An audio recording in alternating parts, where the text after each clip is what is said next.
Voilà, après la sieste, séquence repiquage, semis. Et là, ça va être du semis.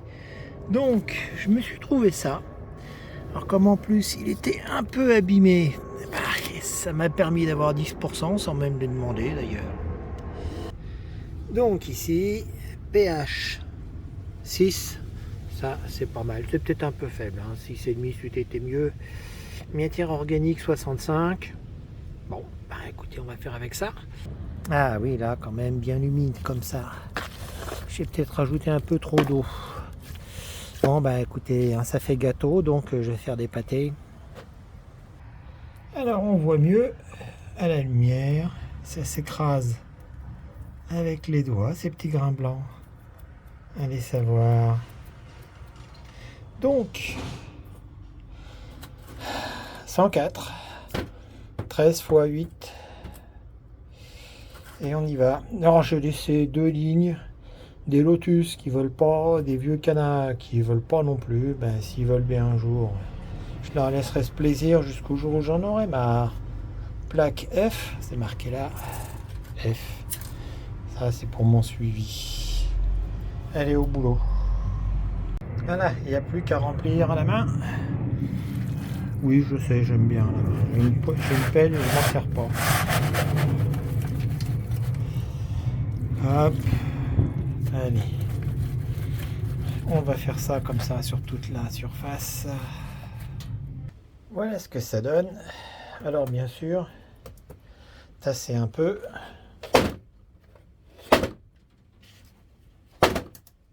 Avec les deux mains, ça va mieux. Voilà. Donc de temps en temps, il y en a une qui effectivement n'est pas bien tassée. Pas bien grave. Bon allez, semis. Feuille de chêne blonde, numéro 46. À semer toute l'année. J'en ai semé je ne sais combien, ça a super bien levé. Et ça a super bien nourri les limaces. J'en ai quasiment pas mangé. Alors, des graines de salade. C'est quand même super fin, très léger. En nombre, ça fait pas cher à la graine. Celles-là sont couleur foncée, donc certains diraient résistent à la chaleur. Oui, aussi, probablement. Allez, je vais en mettre qu'une par... Ouais, ça lève super bien ça. Je vais en mettre qu'une sur 2 longueurs, 2 x 8, 16. Ça tombe bien, j'ai plus trop de place de toute façon pour mettre des salades. Voilà, une par alvéole, ou 2 peut-être. Alors comment manipuler la chose? Quand on a un doigt un peu humide, ce qui chez moi est très facile vu que là c'est les trempé. J'en ai quelques-unes là. Ok, toc, voilà. Allez, sur mon doigt, si, sur mon doigt, voilà. Je vais en mettre une là, je la mets là. On recommence. Une là, voilà. Je vais la mettre là, je la mets là. Et ainsi de suite. En fin de compte, quand on a les doigts humides, il y a effectivement moyen. Allez, tiens, je vais m'en rajouter une là. Bon, il y en aura peut-être 2 par alvéole. C'est pas grave, je refilerai au voisin, ou je laisserai un peu les limaces tranquilles, ça marchera aussi. Un petit coup de gomme humide pour virer l'ancienne écriture. Feuille de chêne, 46. Le 4 septembre, oui. Donc, j'ai fait ces deux-là. Donc, ces deux-là, avec l'étiquette dans le bon sens pour que je puisse le lire tranquillement. Voilà. Et je vais laisser les graines quasiment en surface. Je vais juste tapoter comme ça pour qu'elles prennent l'humidité. Elles vont être vaguement écrasées. Voilà, en tapotant dessus, ça me permet de les intégrer tant bien que mal à la terre. Ça devrait suffire. Ce sera un essai après tout. D'habitude, je les mets sous un tout petit peu de quelque chose. Bon, j'en ai pas enlevé, c'est déjà ça. Suivant, chou-fleur, Violetta Italia, paquet numéro 189, qui date malheureusement pour lui de quand même 2011. A priori jusqu'en 2021, on va faire un effort.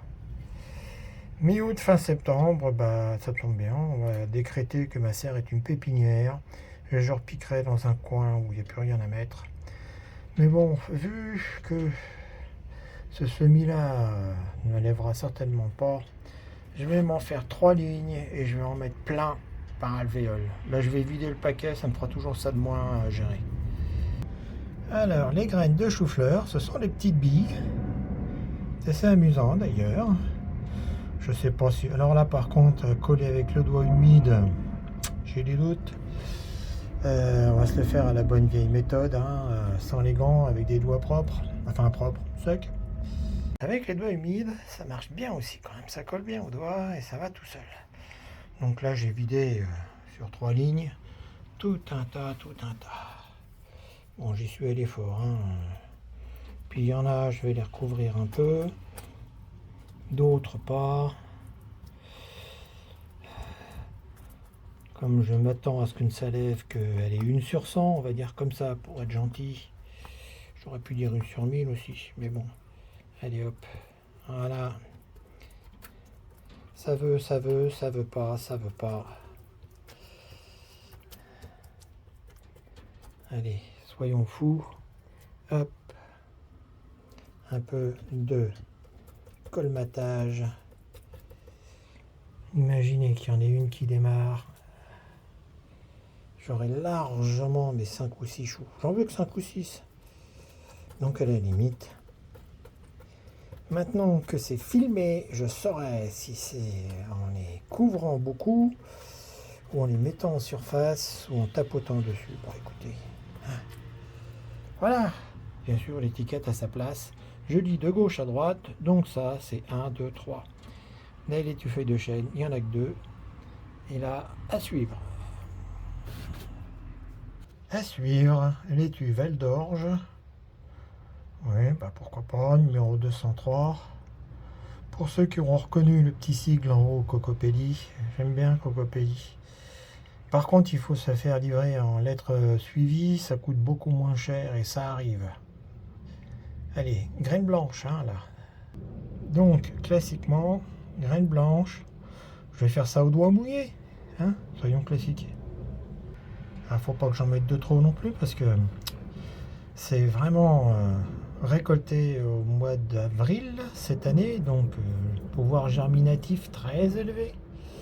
Alors avec le doigt mouillé, ça marche bien, encore faut-il être délicat, avec des pas trop gros doigts. Et là je vous explique pas, hein, puisqu'il y en a au moins 1 ou 2 par alvéole. Soit je suis pas délicat, soit j'ai de gros doigts. Je vous laisse choisir. Allez, cette fois, je vais couvrir un petit peu.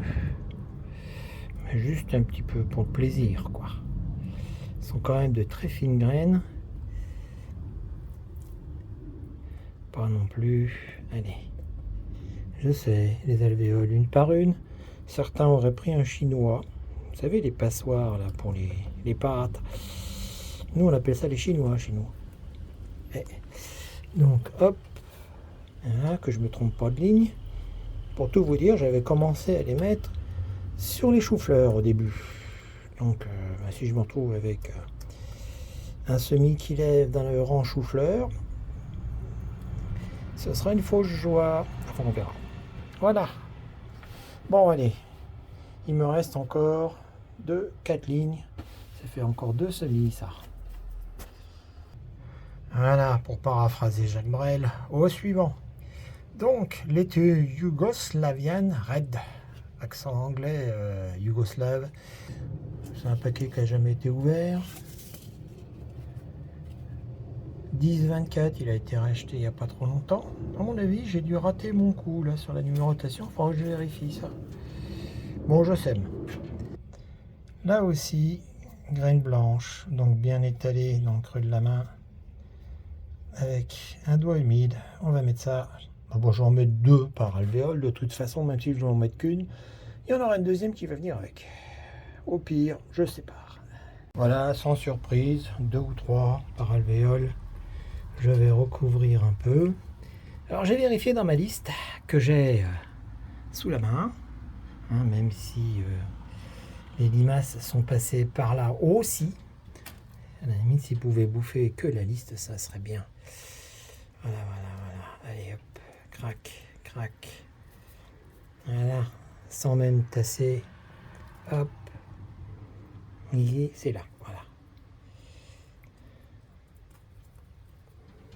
voilà. Hop, gna gna. Oh, ça va se tasser un tout petit peu quand ça va sécher. Mais bon. Voilà. Si les alvéoles sont pas complètement pleines, c'est pas bien grave. Parce que dès que ça aura bien voulu lever 3-4 cm, je serais peut-être amené à les séparer pour les mettre dans une plaque de 54, les 5 cm par 5 cm. Bon, voilà, c'est fait. Il me reste 2 lignes de disponibles que je n'utiliserai pas tout de suite. Il commence à faire chaud et je suis un gros fainéant, donc je m'arrête là. La terre que j'avais utilisée était particulièrement trempée. Vous pouvez voir que là, ce qui reste sur le plan de travail, on voit qu'en 10 minutes, un quart d'heure, l'eau a commencé à se sauver. Et puis des petites alvéoles comme ça, croyez-moi que même en début septembre, ça va sécher très vite. D'ailleurs, il faudra éviter que ça sèche trop vite. Ça, c'est un autre problème.